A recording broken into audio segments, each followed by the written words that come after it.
ऐका ऐका सॉरी जरा स्टील मध्ये थोडं स्टील आणि त्या कॅमेराज मध्ये चाललंय. जरा बाकी सगळ्यांनी तर शांत व्हा.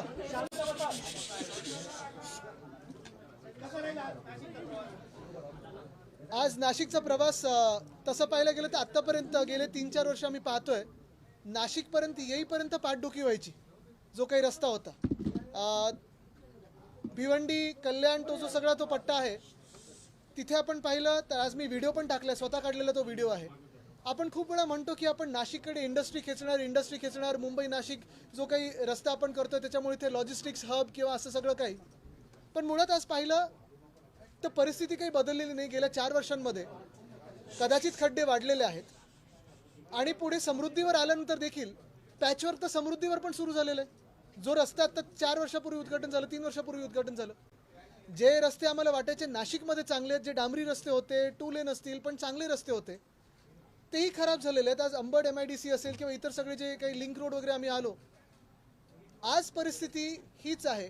सगळ्या नाशिककरांना मला हे विचारायचं आहे की रस्त्याची कामं सुरू झाल्यापासून मी सगळीकडे जिथे जिथे थांबत होतो कोण ट्रॅफिकमध्ये अडकलेलं कोणी तिथे आजूबाजूचे दुकानदार असतील कोणी रहिवासी असेल कोणी विद्यार्थी असतील हे येऊन मला सांगत होते की आधीचे रस्ते साहेब चांगले होते 5-6 महिने आम्ही जो काही पाहतोय धुमाकूळ घातलाय कॉन्ट्रॅक्टर्सनी सगळीकडे एवढा भयानक प्रकार चालू आहे.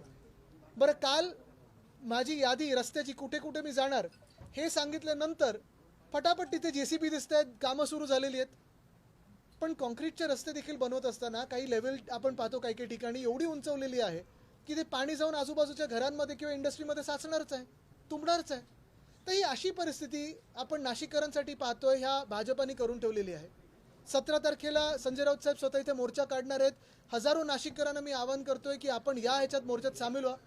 कुठच्याही पक्षाचे आपण प्रतिनिधी असाल कुठच्याही विचारधारेचे आपण नाशिककर असाल पण मला वाटतं सगळी ही विचारधारा बाजूला ठेवून नाशिकसाठी सगळ्यांनी एकत्र येणं गरजेचं आहे आणि हे आंदोलन करणं गरजेचं आहे. कारण ही परिस्थिती फार भयानक आहे. ही परिस्थिती अशी राहिली पुढचे 3-4 महिने. आज चाकणची आपण बातमी पाहिलेली आहे. नाशिकमधून पण इंडस्ट्री अशीच निघून जाईल आणि नाशिककर देखील स्थलांतरित व्हायला पुढे मागे पाहणार नाहीत. कारण असं किती दिवस राहायचं. बरं हे काम आत्ता आपण पाहतोय मी येणार म्हणून अनेक ठिकाणी काम सुरू झालं पण ह्याच्या आधी आणि नंतर जेव्हा काम परत थोडं बंद होईल किंवा गती कमी होईल आरोग्याचे विषय आहेत स्वच्छतेचे विषय आहेत. डासांचं आपण पाहतोय वाढणार सगळीकडे डेंग्यू मलेरिया हे सगळं कोण पाहणार आहे.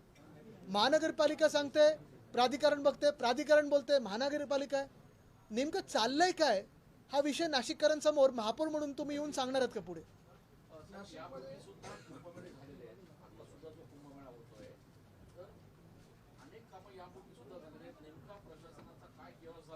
नाही एवढे आता वर्ष कुंभमेळा चालू आहे एवढे दशक चालू आहे आपण पाहतोय कुंभमेळा अनेक झाले तिथे. मला वाटतं 17 की 18 साली पण झालं होतं 15ला झालं होतं तेव्हा पण हेच मुख्यमंत्री होते. पण आता जे काही त्यांच्या डोळ्यासमोर दिसायला लागलेलं आहे की अयोध्येमध्ये चंदा चोरी जशी झाली तशी इथे कुंभमेळ्यामध्ये मला वाटतं किती 35 की 40 हजार कोटीचे कॉन्ट्रॅक्ट ते कॉन्ट्रॅक्ट दिलेत कोणाला ते कॉन्ट्रॅक्टचे पैसे कुठेत का. आत्ता पण मला एक कटिंग पाहिलं या लोकांनी विचारले प्रश्न की जर एवढे कोटी ठराविक कोटी मला वाटतं 290 कोटी जर दाखवलेत कुंभमेळ्याचे दिलेले आहेत महापालिका की प्राधिकरण सांगते आम्ही नुसते 102 कोटी पाहिलेले आहेत मधले हे पैसे गेले कुठे. आणि मग परवाकडे जे मुख्यमंत्र्यांचं मी उत्तर ऐकलं की आम्ही गॅसच्या लाईन टाकतोय म्हणून रस्ते खोदून ठेवलेत. गॅसच्या लाईनसाठी रस्ते खोदले तेवढे मुंबईत पण पाईप गॅस आहे पण एवढे रस्ते कधीच खोदून ठेवले नव्हते. तर ह्याला उत्तर कोण येणार. आणि असं जर दत्तक एक शहर मुख्यमंत्री घेत असतील तर कुठचंही शहर दत्तक न घेतलेलं बरं आहे मुख्यमंत्र्यांनी. 35,000 कोटीहून अधिक पैसे नाशिकच्या कुंभमेळ्यासाठी येत आहेत. आपल्याला वाटतंय त्याचा विनियोग होतो यांच्याकडनं किंवा हे सरकार हे 35,000 कोटी रुपये उचित पद्धतीने वापरतात. आता उचित की अनुचित आपण ह्याला आता उत्तर आपल्याला ज्या पद्धतीचं काम चालू आहे कसं असतं की कुठचेही काम सुरू केल्यानंतर दोन्ही गोष्टी असतात. एक पुढच्या वर्षी कुंभमेळा त्याच्यासाठी आपण काम करतोय मान्य त्याच्यासाठी कामासाठी जो काही पुढे मागे त्रास होईल हा आम्ही पण समजतो. रस्त्याची कामं असतात तेव्हा त्रास होतो. ते लिहिलंच नाही ना पाटी इनकन्व्हिनियन्स इज रिग्रेटेड. कोण इनकन्व्हिनियन्स करते कोण रिग्रेट करते कोणालाही माहीत नसतं पण पाटी लिहून टाकली असते. पण ती पाटी लिहिल्यानंतर त्याच्या मागची जी भावना असते की खरोखर लोकांना जो त्रास होतोय तुम्हाला खरोखर त्याचा त्रास होतोय का त्या जो काही लोकांचे छळ होतं त्याचा. आज पण मी पाहत होतो ना आत्ता जसं तुम्हीच मला काही काही ठिकाणी सांगितलं थांबल्यानंतर की तुमचाच दौरा लागल्यानंतर काल इथे JCB लागले तुमचा दौरा लागल्यानंतर रोलिंग सुरू झालंय. बरं मी ते पेगलवाडीत गेलो होतो ती बातमी तुम्ही पाहिली असेल, ते आदित्य आणि स्मिता 2 तरुण विद्यार्थी आहेत. परवाकडे त्यांनी जो व्हिडिओ केला, की काल व्हिडिओ केला, मी तर आपल्या सगळ्या सहकाऱ्यांना आमच्या सांगितलं मला जाऊन त्यांना भेटायचं आहे. त्र्यंबकेश्वरला देखील ह्याच मोठ्या संख्येने कामं चालू आहेत कुंभमेळ्यासाठी. पण 2023ला जो झालेला रस्ता होता तो कुठे वाहून गेला की रस्ता कुठे होता ते कळत नाही. आज त्याच रस्त्यावर मी गेलो होतो.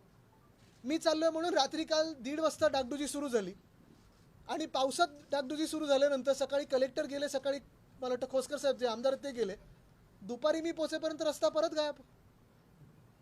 तर हे नेमकं चाललंय तरी काय?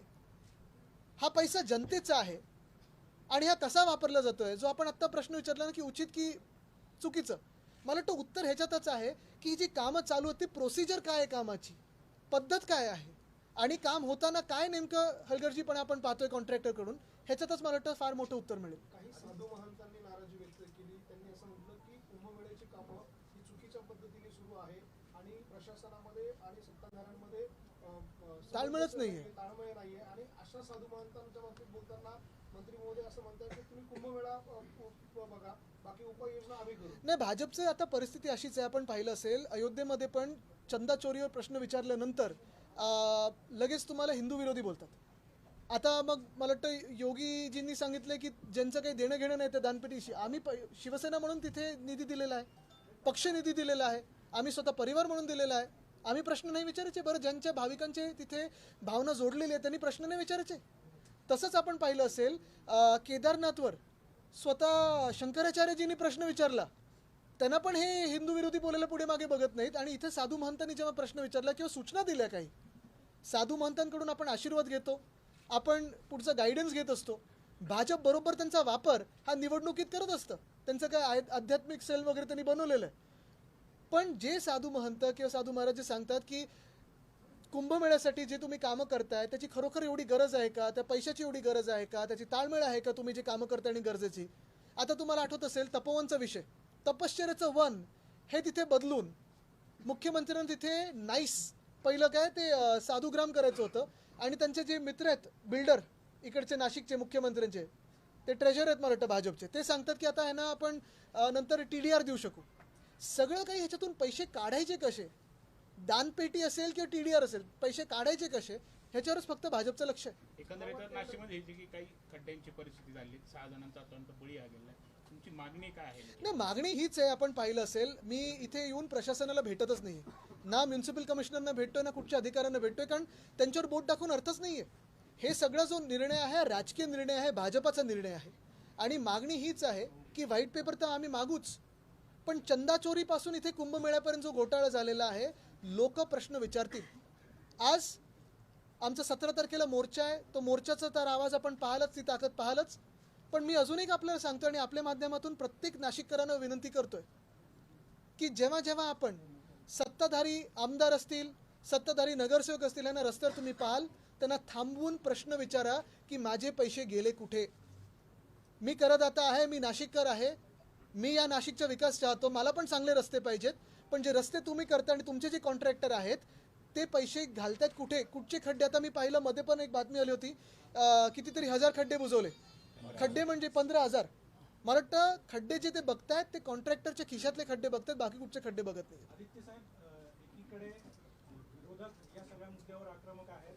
पालिका आयुक्तांचा दावा आहे की आम्ही जे रस्ते तयार करतो जे अतिशय दर्जेदार आहेत, विरोधकांनी आम्हाला दाखवून द्यावं की कुठला रस्ता उत्कृष्ट दर्जाचा. मला वाटतं पालिका आयुक्तांनी ही रिस्क घेऊ नये, कारण त्यांना अजून त्यांचे जे राजकीय बॉस आहेत ते कसे आहेत हे माहिती नाही आहेत. दुसरी गोष्ट मी त्यांना आठवण करून देऊ इच्छितो, जे मी जेव्हा दिल्लीमध्ये जो लाठीचार्ज झाला तेव्हा पण सांगितलं की देशातले वारे पहा आणि मग बोला. तुम्ही सांगत असाल दर्जेदार रस्ते असतील तर आम्हाला ॲफिडेव्हिटवर लिहून द्या की आम्ही दर्जेदार रस्ते देतोय. 1 वर्षानंतर या रस्त्यांचं काय होतं ते बघतो आणि न्यूरमबर्ग ट्रायल्स काय होते हे पण लक्षात ठेवा. सभागृहामध्ये जेव्हा तुमचे नगरसेवक आंदोलन करता, रस्त्यावर उतरतात, त्यावेळेला तुमच्या नगरसेवकांना नोटंकी देखील म्हटलं जातं की नोटंकी करताय आंदोलन म्हणजे.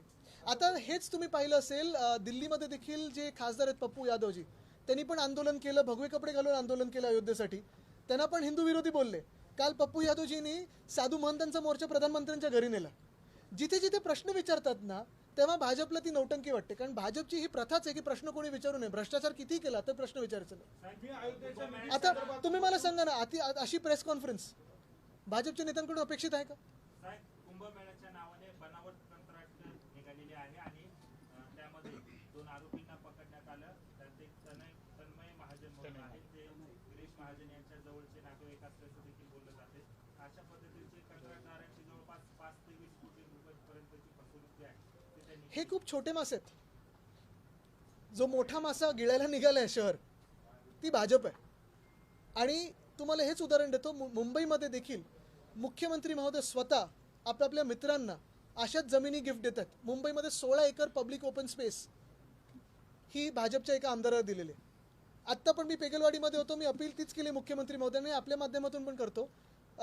एक भाजपचे आमदार आहेत, त्यांच्या साखर कारखान्याला मुख्यमंत्र्यांनी 18 कोटी स्पेशल केस म्हणून कॅबिनेटने दिलेले आहेत. लोन कोणाच्या पैशाचं आहे? टॅक्सपेअर मनीचं, तुमचं आमच्या करदात्यांचं. असंच स्पेशल केस म्हणून नाशिकच्या रस्त्यांकडे जरा लक्ष द्यावं मुख्यमंत्र्यांनी. असंच स्पेशल केस म्हणून राज्यातली जी आपली शाळा आहेत तिथे लक्ष द्यावं, आरोग्य केंद्र तिथे लक्ष द्यावं. का भाजपच्याच आमदारांना का स्पेशल केस पैसे मिळतात? अयोध्येच्या चंदा चोरीवरनं तुम्ही काही प्रश्न उपस्थित केले होते. मध्यंतरीच्या काळामध्ये तुम्ही चांदीची बीट आणि काही निधी दिला असं स्वरूपाचं आम्ही ते बोलत सुद्धा नाही कुठे. बरोबर. पण त्याच सगळ्या प्रश्नांवर गोविंदगिरी महाराज जे आहे, त्यांचे खजिनदार आहेत, त्यांनी काही प्रश्न उपस्थित केले. कधी कुणाकडे, केव्हा. आणि आता जर त्यांना हे माहिती नसेल तर त्यांच्या घरी, म्हणजे पूर्ण ट्रस्टच्या घरी, चंपतराय वगैरे, चंपतरायांच्या घरी का नाही ईडी गेली हो? अनिल मिश्रांच्या घरी का नाही गेली? आणि जर आम्ही दिलेले जे निधी असेल किंवा असे लाखो भाविक जे विचारतात, हाच तर प्रश्न आहे ना. लाखो भाविक जे आहेत, ज्यांनी दान केलेलं आहे, तेच विचारतात की दानपेटीतला पैसा गेला कुठे. म्हणजे ते आम्ही जे बोलतोय ते योग्य आहे, खरं ठरवत आहेत. ते स्वतःच्या ह्याच्यात फसतात, गुंतत फसतात. आरोप करत आहात, मात्र नगर विकास खाते एकनाथ शिंदेकडे आहे. मुंबई असो किंवा संपूर्ण महाराष्ट्र खाते त्यांच्याकडे आहे. नाशिकला एवढ्या मोठ्या प्रमाणात खड्डे पडले, नाशिक दुर्गत झाली, मात्र ते आले नाही. नगर विकास खाता ज्यांच्याकडे आहे, एकनाथ शिंदे, ते कोणाच्या आशीर्वादावर जगतात? मंत्रीपद कोणामुळे मिळाले? भाजपमुळे मिळाले. मुळात पक्ष तोडण्यापासून सगळं काही जे आहे हा प्रकार भाजपने केलेला आहे. आणि मिंदेंबद्दल आम्ही बोलतच असतो. पण आता ज्या मुख्यमंत्र्यांनी हे शहर दत्तक घेतलं सांगितलं होतं, काय मेट्रो नियो देणार होते आणि काय काय देणार होते, आज रस्ते बघायला मिळत नाहीत, आपल्याला मेट्रो देणार होते 10 वर्षापूर्वी. 10 वर्ष झालीच ना त्या निवडणुकीला, 9 वर्ष तर झाली. साहेब, नाशिककरांची नाराजी कुंभमेळ्याच्या कामांवर इतकी आहे की नव्यानं एकही रस्ता शहरामध्ये बनवला नाही. आणि त्या रस्त्यांवरती व्हाईट टॉपिंग नावाचा प्रकार यांनी वापरलेला भयानक आहे. आणि त्यामुळे नाशिककरांना पुढच्या काळात त्याचा अधिकचा त्रास होणार आहे. तर याबाबत आपलं शिवसेना म्हणून काय भूमिका? आम्ही जाब तर विचारत राहू. आणि जसं मी सांगितलं की आता लोकांनी देखील प्रश्न विचारले पाहिजेत भाजपला आणि त्यांच्या सगळ्या लोकप्रतिनिधीला की तुम्ही हे आमच्याशी हा घात का केलात. कारण महत्त्वाची गोष्ट हीच आहे बघा, जे आपण सांगितलं ते एकदम योग्य आहे. व्हाईट टॉपिंग आपण कधी करतो? एखाद्या एकदमच अडगळीतला गल्ली असेल किंवा एखाद्या गावात जिथे युटिलिटीज नसतील आणि तिथे कॉन्क्रिटायझेशन करायचं, तिथे व्हाईट टॉपिंग करतो. पण नाशिकसारख्या शहरामध्ये खरोखर प्रत्येक रस्त्याला कॉन्क्रिटायझेशनची गरज आहे का? मुंबईत पण नसते, नाशिकमध्ये नाही, पुण्यात नाही, कुठे नाही. एक ठराविक रस्त्याची विड्थ असते, त्याच्याहून कमी जर विड्थ असेल तर तिथे आपण कॉन्क्रिटायझेशन करत नाही, तिथे डांबराचेच रस्ते आपण करतो. दुसरी गोष्ट म्हणजे डांबराचे रस्ते असो किंवा कॉन्क्रिटायझेशन असो, त्याच्या खालती आपण डक्टिंग करतो. ज्या युटिलिटीज असतात त्या आपण त्या डक्टमध्ये टाकतो. स्टॉर्म वॉटर ड्रेनपासून पाईपलाईन सगळं काही त्या डक्टमध्ये असतं. अख्खा रस्ता त्याला खोदून ठेवायची गरज नसते. आणि तिसरी गोष्ट जी जगभरात पाळली जाते आणि खास करून आपल्या देशात पाळली जाते ती ही आहे की 31 मेच्या आधी सगळी ही कामं केली जातात. 1 ऑक्टोबर ते 31 मे ह्याला फेअर सीझन बोलतो आपण महानगरपालिकेच्या भाषेमध्ये. 31 मेला सगळी कामं ही आपण सेफ स्टेजला आणतो. सेफ स्टेज म्हणजे पावसाळ्यात पाऊस अतिवृष्टी असू दे किंवा दुष्काळ असू दे, पावसाळ्यात आपण रस्ते कुठचेही खोदून ठेवत नाही. आत्ता काय होणार आहे, जेव्हा पाऊस हा थोडा आवरला जाईल तेव्हा आरोग्याची स्थिती ते तुम्हाला फीवर क्लिनिक वगैरे घ्यायलाच लागतील. डेंग्यू मलेरिया वाढणार आहे, स्वच्छतेचा प्रश्न आहेच. आणि ही भीती सगळी मी काही नुसतं राजकीय भीती म्हणून म्हणत नाही आहे. पुढचे 5 वर्ष आहे तुमच्या हातात सत्ता, 3 वर्ष तर महाराष्ट्रात आहे. राजकारण काही एका रात्रीत पलटी होणार नाही आहे. पण जी नाशिककरांची काळजी आहे किंवा इतर शहरांची काळजी आहे ती आहे ना आम्हाला. आज एक वर्ष उरले जेमतेम कुंभमेळ्याला. उज्जैनचा कुंभमेळा नाशिकच्या नंतर 1 वर्षाने होणार, म्हणजे 2 वर्ष. तिथली 80% कामं ही पूर्ण झाली आहे आणि नाशिक असं आहे की 80% कामं बाकी आहे. आणि इथे कुंभमेळ्याचं प्राधिकरण आहे, कुंभमेळ्यासाठी मंत्री आहे, कुंभमेळ्यासाठी खास अधिकारी दिलेत, तरी झालेलं आहे. बरं, अधिकाऱ्यांना पण चांगलं आधी एक्सपिरियन्स आहे. महाबळेश्वर पाहिलेलं आहे त्यांनी, सातारा डिस्ट्रिक्ट पाहिलं आहे, पिंपरी चिंचवड पाहिलं. म्हणून परत मी एकदा तुम्हाला सांगतो, प्रशासन किंवा अधिकारी त्यांना आम्ही बाजूला ठेवतोय, कारण आत्ता हा निर्णय जो सगळा आहे हा राजकीय आहे. अजूनही पालकमंत्री मिळाले नाही नाशिकला, रायगड नाशिक. रायगडला नाही, नाशिकला नाही. आता झेंडावंदनसाठी ते देतात, पण बाकी काळजीच नाही. त्यांना सगळं काय भांडण चाललं यांच्यात की गाडी बंगला सगळं. आता मला इकडचं माहीत नाही, पण मुंबईमध्ये महापौरांना नवीन गाडी पाहिजे होती का, आता पाठदुखी होते. उपमहापौरांना बंगला पाहिजे होता का, तर घरावरनं ऑफिसला यायला वेळ लागतो. मग आमदारांचा निधी असतो 5 कोटी, महापौरांच्या बंगल्यावर डागडुजी 5 कोटीची होणार ती. आम्ही आंदोलन केल्यानंतर त्यांना मागे घ्यायला लागलं. पण लाज लज्जा बाजूला ठेवून सगळा हा कारभार चाललेला आहे आणि त्याला आम्ही जाब विचारणार. पक्षफोडीबद्दल तुम्ही आता बोललात, आता सर्वोच्च न्यायालयामध्ये देखील सुनावणी सुरू आहेत, आज देखील सुनावणी पार पडते. काय अशा एकंदरीत काय वाटतं?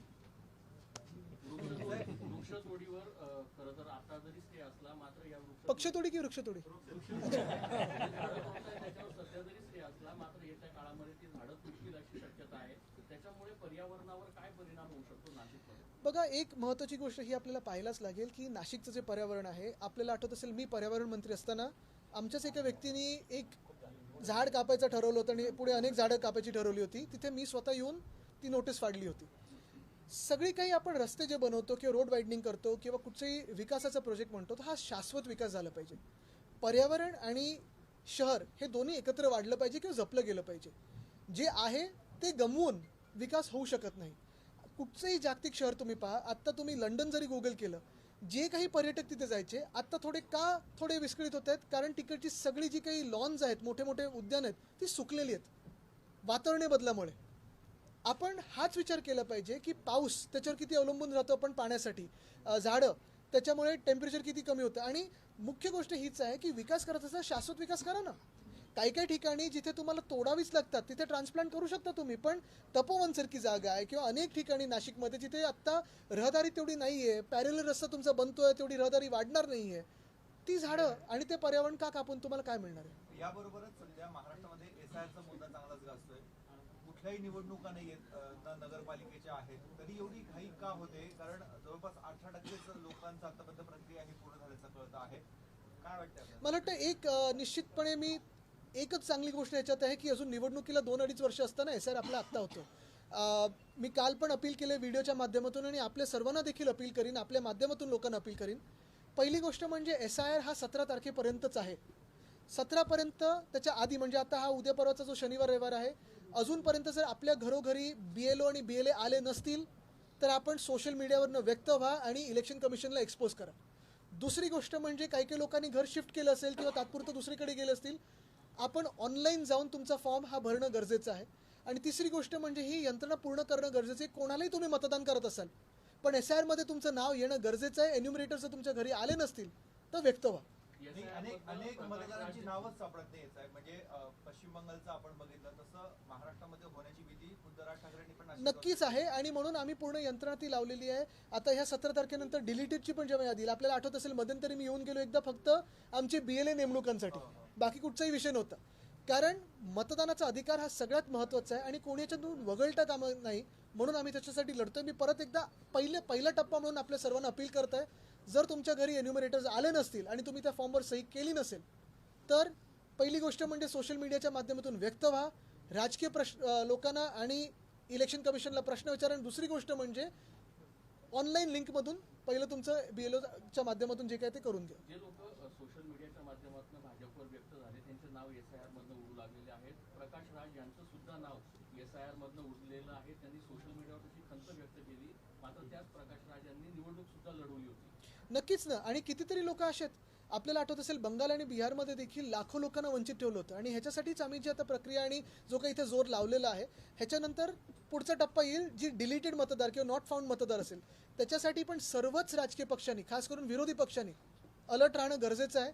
कारण ह्या माध्यमातून तुम्ही जे एन्युमरेट झाले नसतील मतदार त्यांना या प्रोसेसमध्ये घेऊ शकता. साहेब, एक धक्कादायक बाब समोर आलेली आहे.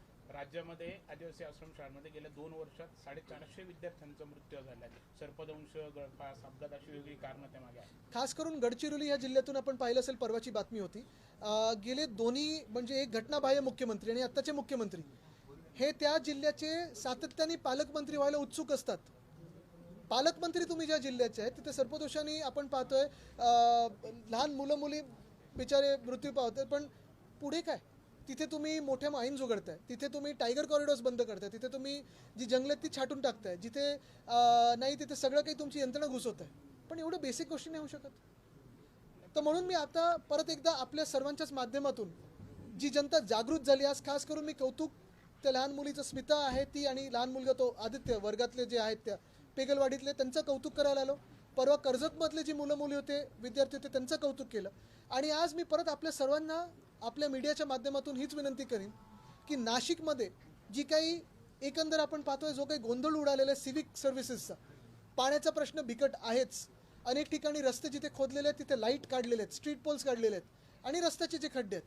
आम्ही आज दौरा करतोय, परवा मोर्चा म्हणून थोडं जोर लावलेलं आहे कॉन्ट्रॅक्टर्सनी, पण जिथे जिथे हे काम बंद असेल तिथे जाब विचारा, सोडू नका. आपण मोठे वाहन मुंबईत बघायला मिळत आहे. ताडदेवमध्ये एक अशी घटना घडली की नॉनव्हेज खाणाऱ्यांना बिल्डिंगमध्ये कुठलाही फ्लॅट देणार नाही अशी दादागिरीने आलेल्या. बघा, व्हेज नॉनव्हेजचा जो विषय आहे हा आम्ही अनेकदा बोलून झालेला आहे की भाजपची सत्ता आल्यानंतरच ही दादागिरी सुरू झालेली आहे. इथे पण आपण सगळे कोणीतरी व्हेज असेल कोणीतरी नॉनव्हेज असेल, पण जे कोणी काय खातं बाजूला पण बसून खातो आपण, त्याला काही कोणाला प्रॉब्लेम नसतो. ही महाराष्ट्राची संस्कृती नव्हती. पण हा जो कोणी बिल्डर असेल ह्याची ओसी रद्द करणं ही मुख्यमंत्र्यांची जबाबदारी आहे. नाहीतर आपल्याला कळतील की मुख्यमंत्री महाराष्ट्र विरोधी आहेत आणि मराठी विरोधी आहेत. आपण महापालिकेमध्ये आहात, खरं तर आपल्या पक्षाचा विरोधी पक्ष नेता इथे असणं आवश्यक होतं, मात्र महापालिकेच्या निवडणूक होऊन अनेक दिवस झाले अद्याप काय विरोधी पक्ष नेता ते आता बघतात तिथे दिल्लीमध्ये राहुलजी आणि खरगेजी कसे लढत आहेत आणि म्हणून विधानसभेत असेल, विधान परिषद असेल किंवा इथे द्यायला घाबरतात. पण पक्ष नेता पद नसताना देखील आमचे सगळे कसे लढतात तुम्ही पाहताय. पंजाबच्या उपमुख्यमंत्र्यांवरती नांदेडमध्ये गोळीबार झालेला, फायरिंग झाली. कधी झालंय, काय झालंय? पंजाबचे उपमुख्यमंत्री आहेत. अरे नाही, पण हे आता थोडी माहिती घेऊन मला बोलायला लागेल, कारण अर्थातच राहुल गांधींच्या मानसिकतेत जिनांचा आत्मा आहे अशी टीका भाजप खासदार निशिकांत दुबे यांनी केली. काय त्यांचं थोडं ते जसं बोलतात चेकिंग करणं गरजेचं आहे. कारण काय झालंय, एक तर ते पहिलं महाराष्ट्र विरोधी, त्याच्यानंतर तुम्ही जे काही स्टेटमेंट्स पाहताय ते पाहतच आहेत. आणि मध्यंतरी ते जनजीच्या पण विरोधात बोलले होते ज्या दिवशी धर्मेंद्र प्रधाननी राजीनामा दिला. पण अशा थोड्या कमी याच्यात जास्ती लक्ष देऊ नका. सहानुभूतीची गरज आहे, त्यांना मंत्रिपदाची अपेक्षा असते. पिछले 5 साल में महाराष्ट्र में 36,000 कंपनियां बंद की हैं। लोकसभा में वो मुद्दा भी हुआ। आपने महाराष्ट्र के उद्योगपति इसके बारे में जानकारी दी? पहली बात तो आपने सही सवाल पूछा. जो यहाँ के सांसद है राजा बाबू वाजे साहब, उन्होंने ये सवाल पूछा था और यही जवाब आया कि 35,000 इंडस्ट्रीज और बिजनेसेस और एलाइड बिजनेसेस ये सारे पिछले 5 सालों में यहाँ से बाहर गए हैं, महाराष्ट्र से बाहर गए हैं. लगभग 680 गुजरात में गए, बहुत सारे अलग अलग जगह पे गए. लेकिन महाराष्ट्र से पिछले 5 सालों में ये इमिग्रेशन क्यों हुआ है, इसका जवाब सीएम ने खुद देना ज़रूरी है. 2 ही उदाहरण मैं दे सकता हूँ. एक, जो हमने ईज़ ऑफ कंप्लायंस कमेटी बनाई थी, क्योंकि क्या होता है बहुत बार ऐसे होता है कि आप ईज़ ऑफ डूइंग बिजनेस में इन्वाइट करते हो, लेकिन एक बार आप बस जाते हो यहाँ पे, कंपनी शुरू हो जाती है, तो बाकी के जो आपके बिजनेस लॉज होते हैं उसको डीक्रिमिनलाइज करना बहुत ज़रूरी है. हमने जो ईज़ ऑफ कंप्लायंस कमेटी बनाई थी वो हमारी सरकार गिराने के बाद एक भी बार मिली नहीं है शायद. दूसरी बात यह है कि चाकण की आपने बात की होगी या देखी होगी, लगभग 20 इंडस्ट्रीज इसी महीने में बाहर एमिग्रेट हो रहे. नासिक का भी यही हाल है. अगर रास्तों की जो परिस्थिति है वो ठीक ना हो, पानी की परिस्थिति हो या बिजली की स्थिति हो ये ठीक ना हो, तो ऐसे ही निकल जाएंगे. और सीएम देखते रहेंगे, डावोस जाते रहेंगे, साइन करते रहेंगे, मफलर पहनो, जैकेट पहनो, खुश रहो, लेकिन युवा बेरोजगार रहेगा. पायाभूत सुविधा नाहीच आहे ना. चाकण असेल, नाशिक असेल, आता मुंबई नाशिक हायवे पहा तुम्ही, लॉजिस्टिक्सच्या गाड्या पहा, सगळ्या जे काही पाहतोय आपण ट्रॅफिकमध्ये अडकलेले, तासन तास अडकलेले आहेत, लोकांचे हाल, गुड्सचे हाल. आणि त्याच्यात आम्ही जे ऐकतो, जे काही इंडस्ट्री ग्रुपकडून ऐकतो, जे काही त्यांचे असोसिएशन्स हे ऐकतो, एखादी MIDC मध्ये प्लॉट घ्यायला देखील 3 वेगळे पॉवर सेंटर्सकडे जायला लागतं. मग 3 पॉवर सेंटर्स झाले की इंडस्ट्री डिपार्टमेंटमध्ये अधिकारी आणि अनधिकृत लोक जे बसतात मुख्यमंत्री कार्यालयातून त्यांच्याकडे जावं लागतं. खूप भयानक प्रकार आहे. अमित शाह कह रहे हैं कि हम लोग संसद में बातचीत करने के लिए तैयार होते थे, फिर राहुल जी संसद चलाने नहीं. उनकी मन की बात सुनने के लिए हमें नहीं जाने. हम संसद रोज जा रहे हैं. चंदा चोरी कैसे हुई, किसने की, उस पर क्या हुआ ये सुनना है. और दूसरी बात, हमें एक ही जवाब सुनना है कि लाठीचार्ज हो, लाठियों में कीले बसाने हो, या फिर टीयर गैस हो, या बिहार में AK-47 चलाना हो, या फिर इलेक्ट्रिक टेजर गन हो, ये चलाने के आदेश किसने दिए यही जानना है. मन की बात नहीं जाननी, हमें जनता की जन की बात जाननी है। और अभिजीत दीपके का आज कार्यक्रम था दिल्ली में, तो उसको भी लेकर उनको हल नहीं मिल रहा है, उनको बिल्कुल, क्योंकि डर है। अभिजीत को सरकार डरी हुई है, जो युवा बाहर आए उनसे डरी हुई है सरकार। साहेब, झिंजीच्या आंदोलनाचा वेश मिळाला, त्यानंतर अल्फा झिंजी देखील ऍक्टिव्ह झालेली आहे सोशलवरती. त्यावर आपली काय प्रतिक्रिया आहे? कारण की आता आवाज उठवायला अरे आपल्या जनरेशननी विचार केला पाहिजे की आपण का नाही आवाज उठवला. लहान तरुण मुलं मुली आपण पाहतोय, कुठची भीती नाही, ईडी आयटी सीबीआय कशाची भीती नाही. रस्त्यावर आले आणि प्रश्न विचारत होते, लाट्या काट्या खाल्ल्या. त्या दिवशी मला उद्धव साहेब पण सांगत होते, जंतर मंतरला जेव्हा भेटायला गेले 20 तारखेचं जे लाठीकाठी झाले, त्यांच्यावर जे लाठीचार्ज झाला, जाऊन मलमपट्टी करून परत जाऊन जंतर मंतरला बसलेत. ह्याला हिंमत बोलतात. धन्यवाद.